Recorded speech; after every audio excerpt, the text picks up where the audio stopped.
మాజీ ప్రధానమంత్రి పివి నరసింహారావు జయంతి సందర్భంగా సీఎం చంద్రబాబు నివాళులర్పించారు. దేశ క్లిష్ట పరిస్థితుల్లో ప్రధానిగా బాధ్యతలు స్వీకరించి ఆర్థిక సంస్కరణల ద్వారా దేశగతిని పివి నరసింహారావు మార్చారని ఆయన కొనియాడారు. ఎప్పటికీ దేశ ప్రజలకు పివి నరసింహారావు స్ఫూర్తిగానే నిలుస్తారని చంద్రబాబు అన్నారు.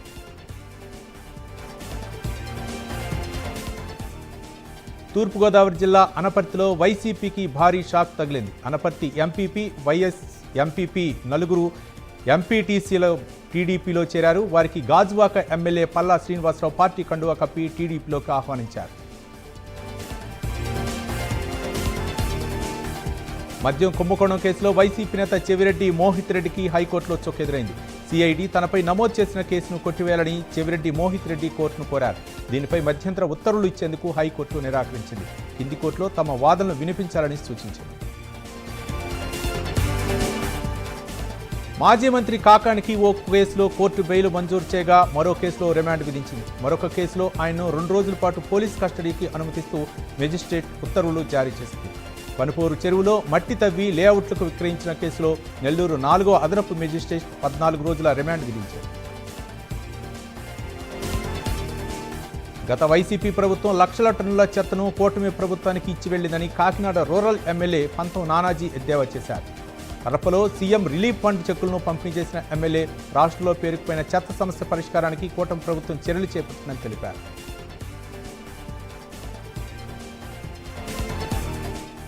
ఎమ్మెల్యే చినరాజప్పై వైసీపీ రాష్ట్ర అధికార ప్రతినిధి శ్యామల మండిపడ్డారు. సామర్లకోట మహిళా కౌన్సిలర్లపై ఆయన చేసిన వ్యాఖ్యలను ఖండిస్తూ సోషల్ మీడియాలో ఓ వీడియో విడుదల చేశారు. చినరాజప్ప తన వ్యాఖ్యలను వెనక్కి తీసుకుని మహిళలకు బహిరంగ క్షమాపణ చెప్పాలని డిమాండ్ చేశారు. కాకినాడ జిల్లా కాంగ్రెస్ కార్యాలయానికి భారీ ర్యాలీగా పీసీసీ అధ్యక్షురాలు వైఎస్ షర్మిల చేరుకున్నారు. మాజీ కేంద్ర మంత్రి పల్లంరాజు ఆధ్వర్యంలో పార్టీ శ్రేణులు ఆమెకు ఘన స్వాగతం పలికారు. అనంతరం పార్టీ కేడర్తో వైఎస్ షర్మిల సమావేశమయ్యారు. టీడీపీ, జనసేన, వైసీపీ పార్టీల ఎంపీలను కేంద్ర ప్రభుత్వం స్వార్థానికి వాడుకుంటుందని షర్మిల ఆరోపించారు. కాకినాడ జిల్లా తునిలో శెట్టిబల్జ ఆత్మీయ సమావేశం నిర్వహించారు. ఈ సమావేశంలో మంత్రి వాసంశెట్టి సుభాష్, మాజీ మంత్రి యనమల పాల్గొన్నారు. తెలంగాణ మాజీ సీఎం కేసీఆర్ శెట్టిబల్జ కులస్తులను కాపులో చేర్చి అన్యాయం చేశారని మంత్రి వాసంశెట్టి సుభాష్ ఆరోపించారు. కూటమి ప్రభుత్వం బీసీలకు పెద్దపీట వేస్తుందన్నారు. విజయనగరం ఉగ్ర కేసును ఏపీ ప్రభుత్వం ఎన్ఐఏకు బదిలీ చేసింది. కేసులో విజయనగరానికి చెందిన సిరాజ్, హైదరాబాద్కు చెందిన సమీర్, వరంగల్కు చెందిన మొయినుద్దీన్ను ఎన్ఐఏ విచారించనుంది. ఇప్పటికే కేంద్ర హోంశాఖ నుంచి ఎన్ఐఏ అనుమతి తీసుకుంది. ప్రస్తుతం విశాఖ సెంట్రల్ జైల్లో నిందితులు ఉన్నారు. ఈ కేసుకు సంబంధించి మరికొన్ని ఆధారాలు సేకరించేందుకు ఎన్ఐఏ అధికారులు ప్రయత్నాలు చేస్తున్నారు. తెలంగాణ బీజేపీ అధ్యక్షుడి ఎన్నికకు రంగం సిద్ధమైంది. ఎన్నిక కోసం రేపు నోటిఫికేషన్ విడుదల చేయనున్నారు. సోమవారం నామినేషన్లు స్వీకరించనున్నారు. జూలై 1న ఎన్నికలు నిర్వహించనున్నారు. ఈ మేరకు పార్టీ ప్రకటన విడుదల చేసింది. మాజీ ఎమ్మెల్సీ కొండా మురళి గాంధీ భవన్కు చేరుకున్నారు. దాంతో అక్కడ భారీ బందోబస్తు ఏర్పాటు చేశారు. పీసీసీ క్రమశిక్షణా కమిటీ చైర్మన్ మల్లు రవి వద్ద కొండా మురళి వివరణ ఇచ్చారు. ఇటీవల కొండా మురళి చేసిన వ్యాఖ్యలు వరంగల్ కాంగ్రెస్లో దుమారం రేగింది. గాంధీభవన్లో పీసీసీ క్రమశిక్షణా కమిటీ ముందు కాంగ్రెస్ నేత కొండా మురళి హాజరయ్యారు. గాంధీభవన్కు కార్యకర్తలతో తరలివచ్చిన ఆయన క్రమశిక్షణా కమిటీ చైర్మన్ మల్లు రవి ముందు వివరణ ఇచ్చారు. ఈ నేపథ్యంలో వాళ్ళ 6 పేజీల లేఖను క్రమశిక్షణా కమిటీకి కొండా మురళి అందించారు. పీసీసీ అధ్యక్షుడి మీదతో ప్రేమతోనే వివరణ ఇవ్వచ్చానని కాంగ్రెస్ నేత కొండా మురళి అన్నారు. కాంగ్రెస్లో అందరూ తనకు దగ్గరే అని కొండా మురళి అన్నారు. రాహుల్ గాంధీ అంటే తనకు గౌరవం ఉందని, రేవంత్ రెడ్డి మళ్లీ సీఎం కావాలని చెప్పారు. తనకు రెచ్చగొట్టవద్దని, బలహీనుని కాదు, ఎవరికి భయపడనని కొండా మురళి స్పష్టం చేశారు.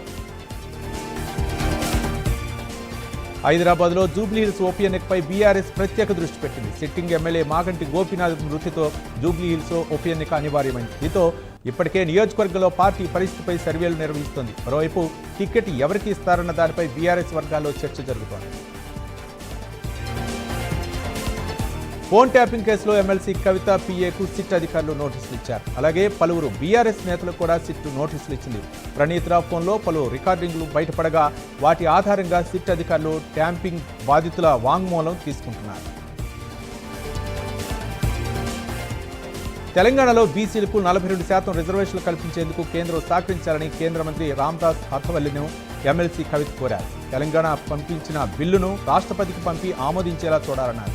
హైదరాబాద్కు వచ్చిన అథవలేను మర్యాదపూర్వకంగా కలిసి వినతిపత్రం అందజేశారు. కాంగ్రెస్ ప్రభుత్వంపై మాజీ మంత్రి హరీష్ రావు ఫైర్ అయ్యారు. ప్రతి ఏడాది జాబ్ క్యాలెండర్ అని చెప్పి కాంగ్రెస్ ప్రభుత్వం యువతను మోసం చేసిందన్నారు. యువత డబ్బులు ఖర్చు పెట్టుకుంటూ పోటీ పరీక్షలకు సిద్ధమవుతున్నారని హరీష్ రావు అన్నారు. జాబ్ నోటిఫికేషన్లని రేవంత్ అబద్ధం చెప్పారని మండిపడ్డారు హరీష్ రావు. సీనియర్ మహిళా జర్నలిస్ట్ టీవీ యాంకర్ స్వేచ్ఛ వాటర్కర్ మరణం పట్ల మాజీ మంత్రి కేటీఆర్ సంతాపం తెలిపారు. స్వేచ్ఛ అకాల మరణం విని తీవ్ర ఆవేదనకు లోనయ్యారని ఆయన అన్నారు. తెలంగాణ ఒక ప్రతిభ కలిగిన మహిళా మేధావిని కోల్పోయిందన్నారు. స్వేచ్ఛ ఆత్మకు శాంతి కలగాలని ప్రార్థిస్తున్నట్టు ఎక్స్ వేదికగా మాజీ మంత్రి కేటీఆర్ ప్రార్థించారు. మాజీ ప్రధాని పీవీకి సీఎం రేవంత్ రెడ్డి నివాళులర్పించారు. పీవీ జయంతి సందర్భంగా ఆయన చేసిన సేవలను గుర్తు చేసుకున్నారు. సీఎం బహుభాషా కోవిదుడిగా, రచయితగా, ఆర్థిక సంస్కరణల పితామహుడిగా ఆయన దేశానికి ఎనలేని సేవలు అందించారని కొనియాడారు. దేశాన్ని ప్రగతి పదంలో నడిపించడంలో పీవీ పాత్ర ఎనలేనిదని అన్నారు సీఎం. భారత మాజీ ప్రధాని పీవీ నరసింహారావు 104వ జయంతి సందర్భంగా కేంద్ర మంత్రి బండి సంజయ్ నివాళులర్పించారు. పీవీ తెలుగు టీవీ అని కొనియాడారు. నిరాడంబర జీవితానికి నిలువెత్తు నిదర్శనమన్నారు. సొంత భూములు పంచిపెట్టి భూ సంస్కరణలో ప్రవేశపెట్టిన మహనీయుడన్నారు. ఈ సందర్భంగా ఎక్స్ వేదికగా నివాళులర్పించారు. మాజీ ప్రధానమంత్రి పీవీ నరసింహారావు జయంతి సందర్భంగా పీవీ జ్ఞానభూమిలో పీవీ కుటుంబ సభ్యులతో కలిసి మంత్రి పొన్నం ప్రభాకర్ నివాళులర్పించారు. అనంతరం ఉచిత ఐస్ ట్రైనింగ్ క్యాంప్ను ఆయన ప్రారంభించారు. పీవీ నరసింహారావును నేటి యువతకు స్ఫూర్తిగా తీసుకోవాలని మంత్రి పొన్నం ప్రభాకర్ అన్నారు. శాసనసభ భవనంలో భారత మాజీ ప్రధాని స్వర్గీయ పీవీ నరసింహారావు జయంతి సందర్భంగా తెలంగాణ రాష్ట్ర శాసనమండలి చైర్మన్ గుత్తా సుఖేందర్ రెడ్డి, స్పీకర్ గడ్డం ప్రసాద్ కుమార్ నివాళులర్పించారు. దేశం ఆర్థిక సమస్యను తట్టుకుని నిలబడుతుంది అంటే దానికి కారణం పీవీ నరసింహారావు ప్రారంభించిన సంస్కరణలని కొనియాడారు. భారత ప్రధానిగా చేసిన తొలి తెలుగు తేజం పీవీ నరసింహారావు అని మంత్రి కోమటిరెడ్డి వెంకటరెడ్డి అన్నారు. బహుభాషా కోవిదులు, ఆర్థిక సంస్కరణల యోధుడు నరసింహారావు అని కొనియాడారు. ఆ మహనీయుని జయంతి సందర్భంగా ఘనంగా నివాళులర్పిస్తున్నారని ఎక్స్ వేదికగా కోమటిరెడ్డి తెలిపారు. సూర్యాపేట జిల్లా కోదాడ మండలం రెడ్లకుంటలో మంత్రి ఉత్తమ్ కుమార్ రెడ్డి పర్యటించారు. రెడ్లకుంట ఎత్తిపోతల పథకం పనులను కలెక్టర్తో కలిసి పరిశీలించారు. అక్టోబర్ నాటికి ఎత్తిపోతల పథకం పూర్తి చేసి అందుబాటులోకి తీసుకురావాలని ఆయన అన్నారు. పనులను త్వరగా పూర్తి చేయాలని కాంట్రాక్టర్ను ఆదేశించారు.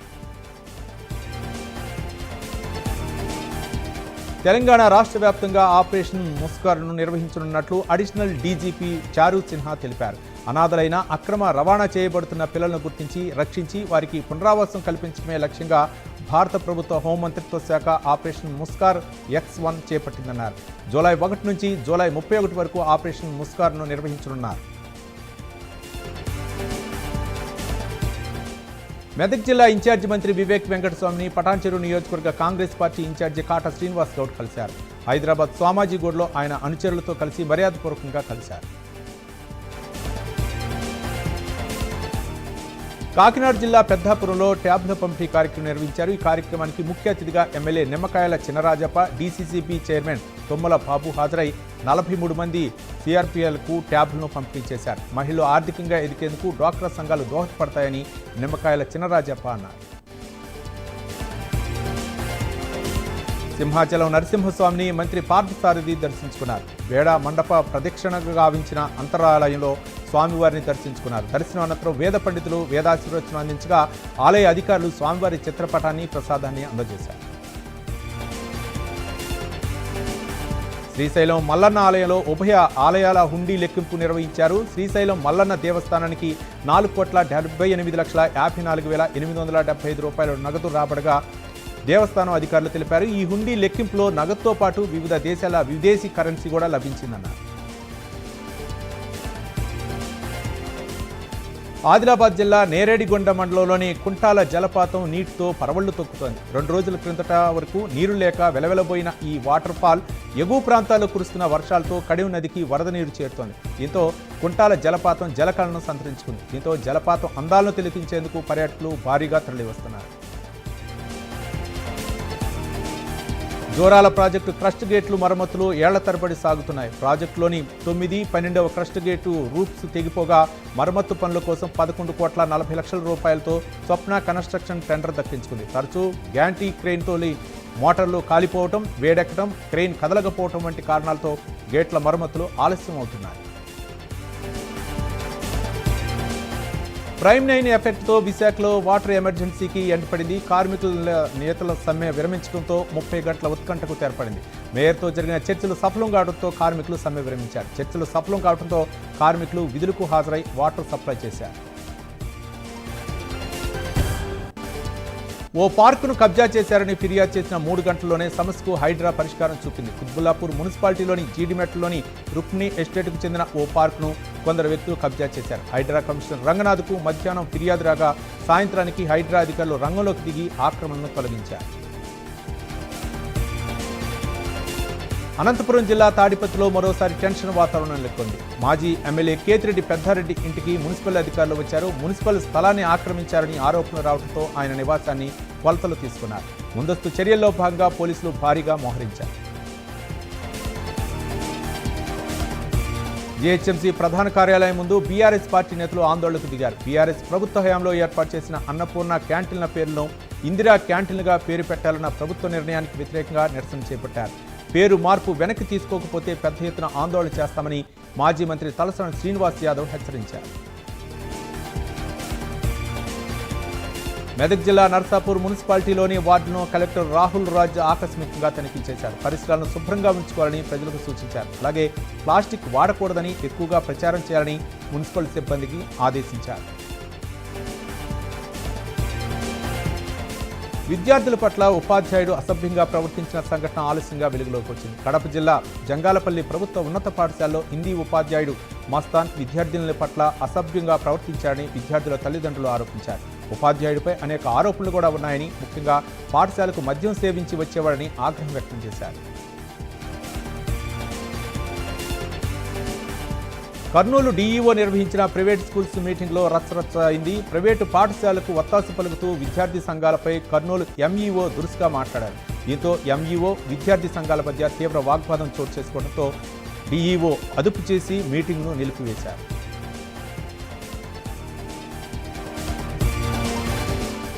కాంగ్రెస్ ప్రభుత్వం ఇచ్చిన హామీలను వెంటనే అమలు చేయాలని తెలంగాణ ఉద్యమకారులు డిమాండ్ చేశారు. ఖమ్మం జిల్లాలో తెలంగాణ ఉద్యమకారులు నిరసన చేపట్టారు. తక్షణమే 250 గజాల స్థలం, ఇంటి నిర్మాణానికి 10 లక్షల రూపాయల ఆర్థిక సాయం, అమరవీరుల కుటుంబాలకు 25,000 రూపాయల పెన్షన్ అమలు చేయాలని డిమాండ్ చేశారు. నెల్లూరు జిల్లా కనిగిరిలో చిన్న అల్లూరు చెరువు నుంచి అక్రమంగా తుమ్ము చెట్టు నరికివేస్తున్నారని ఆ స్థానికులు ఆగ్రహం వ్యక్తం చేస్తున్నారు. భారీ యంత్రాలతో చెట్లను నరికి తరలిస్తున్నారని అధికారులు చెప్పినా స్పందించడం లేదని సర్పంచ్ చెబుతున్నారు. ఇప్పటికైనా ఉన్నతాధికారులు స్పందించి చర్యలు తీసుకోవాలని స్థానికులు డిమాండ్ చేస్తున్నారు.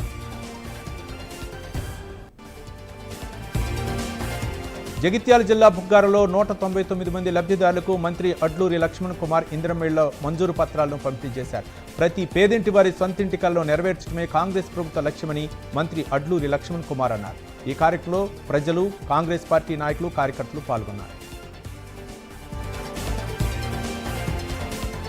సూర్యాపేటలో సుపారీ గ్యాంగ్ హల్చల్ చేసింది. భూ వివాదం కారణంగా ఓ వ్యక్తిపై దాడి చేసేందుకు దుండగులు రెక్కీ నిర్వహించారు. పట్నంలో కారులో వెళ్తుండగా స్థానికులు పట్టుకుని పోలీసులకు అప్పగించారు. 5గురిని పోలీసులు అదుపులోకి తీసుకున్నారు. కారులో ఉన్న కర్రలను స్వాధీనం చేసుకున్నారు పోలీసులు. కర్నూలు జిల్లా కౌతాళం మండలంలో చిరుతపులి సంచారం కలకలం సృష్టిస్తోంది. తిప్పలదొడ్డి గ్రామంలో జనసంచారంలోకి వచ్చిన చిరుతపులి కొబ్బరి చెట్టు ఎక్కింది. దీంతో గ్రామస్తులు భయాందోళనలో ఉన్నారు. దీంతో చిరుతపులి సంచారంపై గ్రామస్తులు ఫారెస్ట్ అధికారులకు సమాచారం ఇచ్చారు. చిత్తూరు జిల్లా రామకుప్పం మండలంలో ఒంటరి ఏనుగు హల్చల్ చేసింది. ఏనుగుల గుంపు నుంచి తప్పిపోయి ఒంటరిగా సంచరిస్తోంది. ననియాల, అరిమానుపేట గ్రామాల పరిసరాల్లో తిరుగుతూ పంట పొలాలను నాశనం చేస్తుంది. ఒంటరి ఏనుగు హల్చల్ చేస్తుండటంతో రైతులు తీవ్ర భయాందోళనకు గురవుతున్నారు. జనగామ జిల్లాలో దొంగలు హల్చల్ చేశారు. జనగామ పట్టణంలోని ధర్మకంచిలో రేణుక అనే మహిళ ఇంట్లో దొంగలు చోరీకి పాల్పడ్డారు. 12 తులాల బంగారం, 60 తులాల వెండి, 60,000 రూపాయల నగదును దుండగులు అపహరించారు. బాధిత మహిళ పోలీసులకు ఫిర్యాదు చేసింది. కరీంనగర్ బస్సు డిపోలో పెను ప్రమాదం తప్పింది. జేబీఎం ఎలక్ట్రిక్ బస్సులో ఒక్కసారిగా మంటలు చెలరేగాయి. అప్రమత్తమైన బస్సు డ్రైవర్ ప్రయాణికులను కిందికి దింపేశారు. సంఘటనా స్థలానికి చేరుకున్న అగ్నిమాపక సిబ్బంది మంటల్ని అదుపు చేశారు. కాకినాడ జిల్లా జగన్నాథపురంలో అగ్ని ప్రమాదం చోటు చేసుకుంది. జగన్నాథపురం ఏటిమొగ కాలువలో ఓ బోట్లో మంటలు చెలరేగాయి. ఈ ప్రమాదంలో బోటు పూర్తిగా దగ్ధమైంది. ఎవరికీ ఎలాంటి ప్రమాదం జరగలేదు. సుమారు 40 లక్షల రూపాయల ఆస్తి నష్టం వాటిల్లిందని మత్స్యకారులు తెలిపారు. కుత్బుల్లాపూర్లోని జీడిమెట్ల పోలీస్ స్టేషన్ ముందు రోడ్డు ప్రమాదం చోటు చేసుకుంది. జీడిమెట్ల డిపోకు చెందిన ఆర్టీసీ బస్సును బైక్ ఢీకొట్టింది. ఈ ప్రమాదంలో 2 యువకులు తీవ్ర గాయాలయ్యాయి. గమనించిన పోలీసులు క్షతగాత్రులను ఆసుపత్రికి తరలించారు.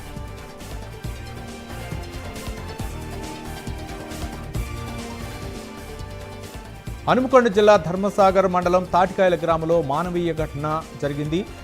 వివాహేతర సంబంధం పెట్టుకోకుందనే కారణంతో మహిళలను వివస్త్రం చేసి గ్రామస్తులు దాడి చేశారు. అంతేకాకుండా శిరోముండనం చేసి అవమానీకరంగా ప్రవర్తించారు. ఘటన జరిగి దాదాపు 5 రోజులు గడుస్తున్నా ఎలాంటి కంప్లైంట్ నమోదు కాలేదని తెలుస్తోంది. వరంగల్ జిల్లా సంగెం మండలం కుంటలపల్లిలో దారుణం జరిగింది. సొంత తల్లిపైనే కొడుకు పెట్రోల్ పోసి నిప్పంటించాడు. మంటలో కాలిపోతున్న తల్లి వినోద్ను గమనించిన స్థానికులు హుటాహుటిన ఎంజీఎం ఆసుపత్రికి తరలించారు. దాదాపు 80% కాలిపోవడంతో వైద్యులు చికిత్స చేస్తున్నారు. ప్రస్తుతం కొడుకు సతీష్ పరారీలో ఉన్నట్లు తెలుస్తోంది. హనుమకొండ జిల్లా కాజీపేట రైల్వే క్వార్టర్స్లో వడ్డీ వ్యాపారి దారుణ హత్యకు గురయ్యాడు. 40,000 రూపాయల విషయంలో వడ్డీ వ్యాపారి నవీన్ కుమార్, గడ్డం ప్రవీణ్ మధ్య ఘర్షణ జరిగింది. మాట పెరగడంతో నవీన్ను ప్రవీణ్ కత్తితో పొడిచారు. దీంతో అక్కడికక్కడే నవీన్ చనిపోయాడు. వరంగల్ జిల్లాలో వడ్డీ వ్యాపారి నవీన్ హత్య కేసులో పోలీసులు దర్యాప్తును ముమ్మరం చేశారు. అప్పు తీర్చాల్సి వస్తుందని నవీన్ను ప్రవీణ్ కత్తితో పొడిచి చంపినట్లు పోలీసులు వెల్లడించారు. హత్యానంతరం మృతుడి ఒంటిపై బంగారాన్ని నిందితుడు ప్రవీణ్ ఎత్తుకెళ్లినట్లు పోలీసులు తెలిపారు. పరారీలో ఉన్న ప్రవీణ్ కోసం ప్రత్యేక బృందాలతో గాలిస్తున్నారు పోలీసులు. హిందీలో సూపర్ హిట్ ఆల్బమ్ కాంటాలాగా పాటలతో ఫేమస్ అయిన నటి ఫెమాలి జెరివాలా గుండెపోటుతో మరణించారు. ముంబైలోని అంధేరిలో ఖాండవాలా ప్రాంతంలో నివసించే నటి శుక్రవారం అస్వస్థకు గురయ్యారు. ఛాతీలో నొప్పి రావడంతో ఆమె భర్త పరాగ్ త్యాగి సమీపంలోని ఆసుపత్రికి తీసుకెళ్లారు. అక్కడ ఆమెను పరీక్షించిన వైద్యులు అప్పటికే ఫెఫాలి మరణించినట్లు తెలిపారు. ప్రముఖ తెలుగు న్యూస్ ఛానల్లో పనిచేస్తున్న యాంకర్ స్వేచ్ఛ వాటార్కర్ బలవన్మరణానికి పాల్పడ్డారు. చిక్కడపల్లి పిఎస్ పరిధి జవహర్ నగర్లోని నివాసంలో గత రాత్రి ఆత్మహత్య చేసుకున్నారు. ఫ్యాన్కు ఉరివేసుకొని తనువు చాలించింది. 5 ఏళ్ల క్రితం భర్తతో విడాకులు తీసుకున్న ఆమె కుమార్తెతో కలిసి నివాసం ఉంటున్నారని సమాచారం. టీవీ యాంకర్ స్వేచ్ఛ సూసైడ్ కేసులో ట్విస్ట్ వెలుగులోకి వచ్చింది. స్వేచ్ఛ ఆత్మహత్య అనంతరం స్నేహితుడు పూర్ణచంద్రరావు అజ్ఞాతంలోకి వెళ్ళినట్లు సమాచారం. స్వేచ్ఛ తన భర్తతో విడిపోయాక పూర్ణచంద్రరావుతో సహజీవనం చేస్తుండగా కొన్నాళ్లుగా ఇరువురి మధ్య విభేదాలు చోటు చేసుకున్నట్లు తెలుస్తోంది.